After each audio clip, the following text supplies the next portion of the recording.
This is a sad story. When taking a photo of their child, the wife Amy had an accident and unfortunately became a vegetative state. Husband Mark takes care of her carefully every day. Although Amy can't speak, she can make simple responses through a communication box. One day, Dr. Harvey from the hospital's neurology department found Mark and said he had a way to revive Amy. Mark was skeptical. Dr. Harvey explained that the human brain's utilization rate is at most 40%. He could transfer Amy's consciousness into the idle space of Mark's brain. It's like a husband and wife riding in a car together. Driver Mark has control of the vehicle, and passenger Amy can also perceive everything around her. At first, Mark was a little hesitant, but Amy agreed. After all, no one wants to lie in bed for a lifetime. After the surgery, Mark heard his wife's voice in his mind. He turned his head and saw that his wife was still lying beside him.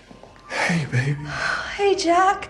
He happily hugged his son, and Amy also felt the long-missed affection. From then on, the couple became one. At the beginning, everything was fresh. However, when the constant company turned into surveillance, everything changed. Mark didn't wash his hands after coming out of the toilet, and Amy would complain. When he secretly watched a beauty, Amy would also express dissatisfaction. Mark wanted to strictly educate his son, but Amy strongly opposed it. Finally, even the difference in reading speed could trigger an argument between the two. Mark felt he was going crazy. He had no choice but to turn to Dr. Harvey for help. Harvey upgraded Mark's permissions, allowing him to turn off Amy's perception at any time. For the sake of their child, the couple reached a consensus. Mark would usually turn off Amy's perception, and only turn it on at weekends. However, the arrival of neighbor Sophia broke this balance. Mark and Sophia quickly fell in love, and Amy couldn't accept the fact. Sophia also couldn't tolerate the existence of Amy. She didn't want to share Mark with another woman. So Mark found Harvey again, and Harvey gave two solutions. One is to completely delete Amy's consciousness, and the other is to transfer her consciousness into a toy monkey. Mark couldn't bear to erase Amy's existence and chose the latter. Unexpectedly,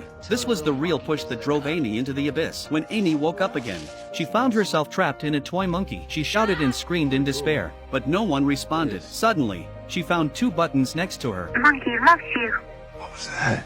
In her grief, she began to press them wildly. Seeing this, Sophia threatened Amy to be a good toy, or she would delete her completely. With no other choice, Amy had to compromise. But children always like new things and get tired of the old ones. Soon, he got bored with the toy monkey and abandoned his mother in the corner. Mark also gradually forgot the existence of his wife.